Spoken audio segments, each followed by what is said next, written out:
Watch exclusive Quality Plus Ford dealers traffic cam reports only on ABC 27 News. ABC 27 News, a better choice for a better commute. You're watching WHTM, ABC 27. Now, live with a better choice for your local news.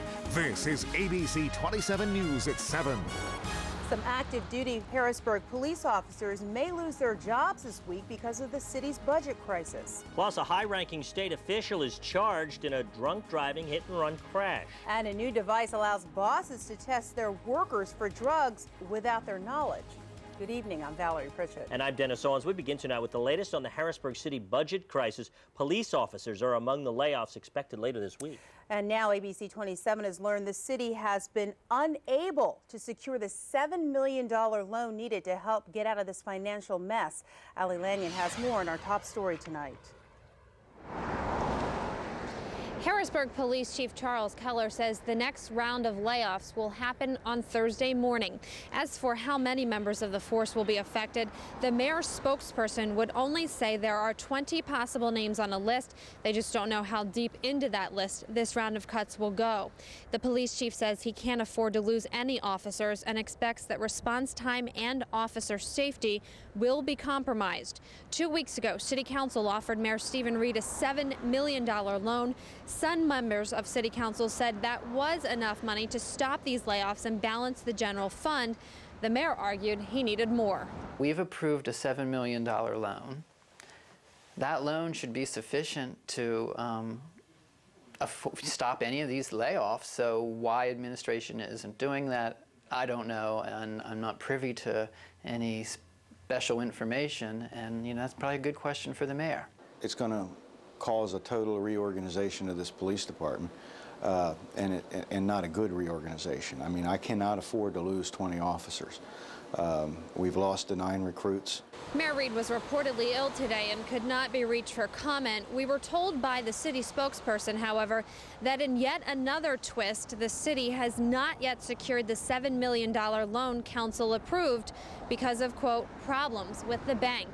In Harrisburg, Ali Lanyon, ABC 27. Thank you, Ali. Well, it's been a decades-long running joke. Pennsylvania roads are in pretty bad shape. Yes, but improving them could mean more dollars coming out of our pockets. Kristen Wright explains. Yes, drivers in Pennsylvania could even end up paying more to fill up the tank. Today, a state transportation study group announced its findings to fund critical improvements to state highways, bridges, and public transportation. The commission recommends $900 million in additional funding for highways and bridges. That could mean an 11.5-cent increase in the gas tax and increased vehicle registration and licensing fees. To pay for local public transportation, they recommend that local municipalities pursue one of these options: a 0.25% increase in local sales tax, a 0.2% increase in earned income tax, or a 0.5% increase in the realty transfer tax. When we all discussed these levels, we said they are daunting. On the other hand, it was the best portrayal of what the accurate condition was. And so, yes, you will find them in our document. And yes, we in fact do hope that the legislature takes these seriously.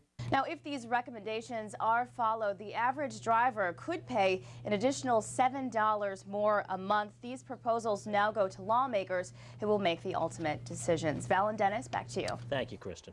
Police in Harrisburg are looking for 2 suspects and 2 persons of interest in a deadly weekend shooting. Kevin Murden is one of the 2 suspects. Police say in all, 4 people were wounded, 1 was shot dead. Police are also looking for these 2 men. Aaron Burkett and Daryl Pierce are persons of interest. Police believe the 2 men witnessed the homicide. The incident happened Saturday morning outside a Roebuck's bar on 6th Street. Police are still looking for the other shooter. He has not been identified. And now a follow-up to a story we brought you on Friday. Charges are now filed against a state official for an accident in Cumberland County. Michael Farnan is accused of driving drunk, hitting another vehicle, and leaving the scene while in a state vehicle. According to court documents, Farnan's blood alcohol level was above the legal limit. Farnan is chief legal counsel to the Corrections Department. Court documents also show Farnan's wife drove him back to the scene an hour after the collision, but the DA says that's not good enough. The vehicle code requires a driver who's involved in an accident to immediately stop and give information and render aid. Now, Farnan issued an apology to the family he hit and said he's seeking treatment for an alcohol problem. Farnan is suspended without pay and will be expected to pay for damages to that state vehicle. A battle between a Lebanon County man accused of being a slumlord and the city is over. William McNeil pleaded guilty today to housing code violations. In January, he spent a weekend in jail for similar charges. He faces more than $17,000 in fines. 2 local graduate students are helping Perry and Juniata County arraign suspects faster. Suzanne and Paul Schaefer have developed a video arraignment system as part of their thesis requirement. The program allows police officers to have suspects arraigned via computer instead of physically taking them to the district justice's office, which saves time and money. Which is really what we're trying to do, is to cut down the travel and the time to get to the offices, both for the police officer and for also the district justices, who may even be home and on call during the nighttime hours.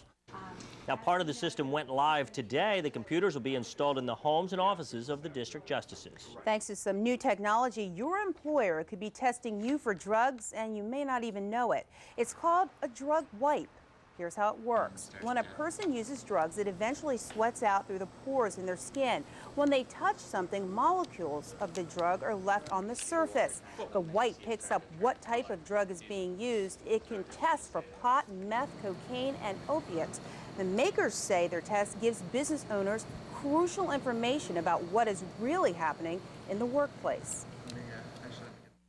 It's clearly defining for the company what type of drug, whether it's marijuana, cannabis, or cocaine, where in the building, and the fact that it's happening in their building while someone's being paid to do their job or while the kids come into school. Now, besides businesses and schools, the company is also offering $50 kits to parents over its website. We have a link. Just go to abc27.com. Well, coming up, put your shopping shoes on. I know you never have trouble doing that. We got a preview of the Black Friday deals. Plus, you've heard of valet parking at hotels and restaurants. Find out what unusual spot in the Mid-State allows you to just pull up to the curb. And here are your midday lottery numbers. The daily, 726. The big four, 6811. And your evening lottery numbers, the daily 329, the big four 6659, and the cash 5 3 12 24 32 39. Lucky for life 1 8 16 26 30 and 32.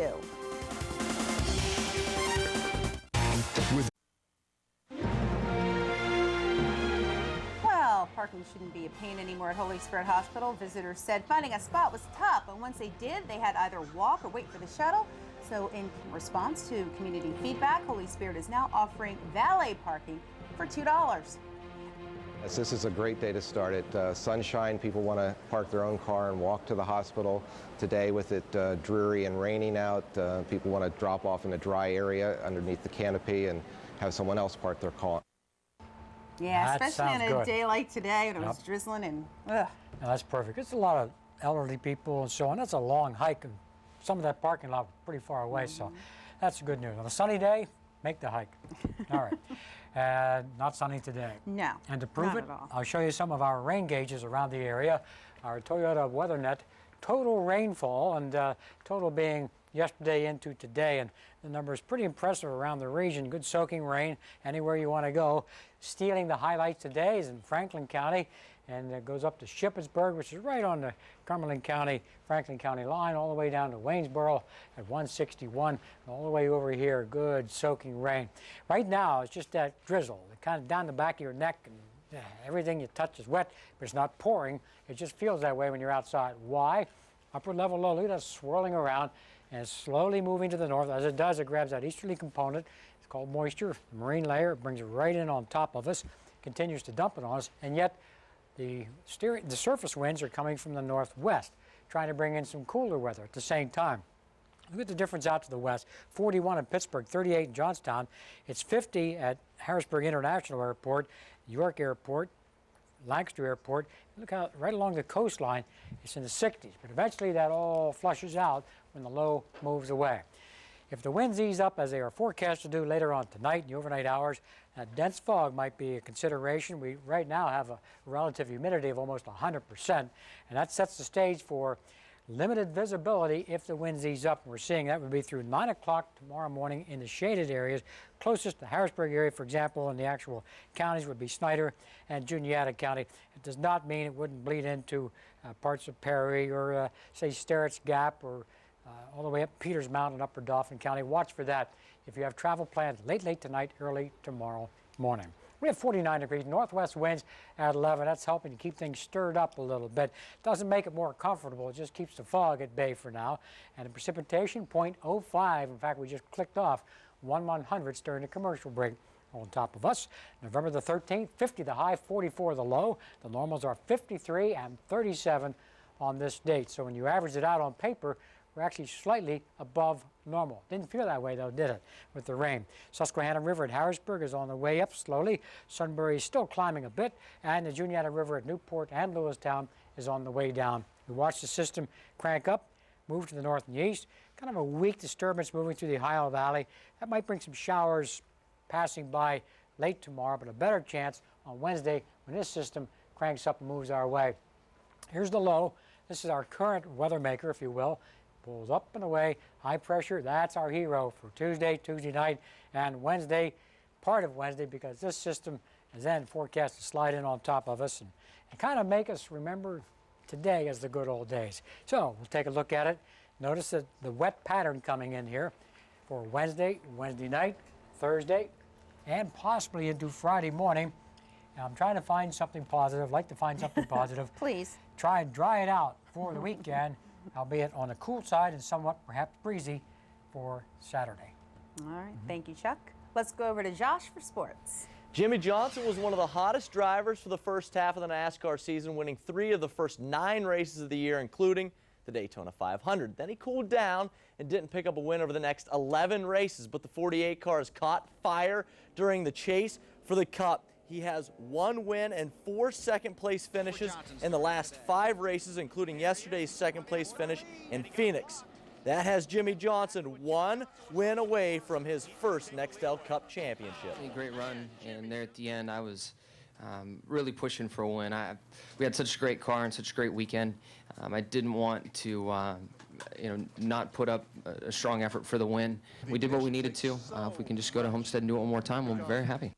Just one race left in Homestead. Jimmy Johnson, there he is, sitting atop the Chase for the Cup standings, followed by Matt Kenseth, Kevin Harvick, the rookie, Denny Hamlin, and Dale Earnhardt Jr.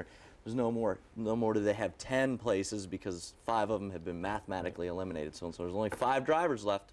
To the final race. To the final race we go. Thank you very much, Josh. Coming up, Hershey issues a recall, plus this.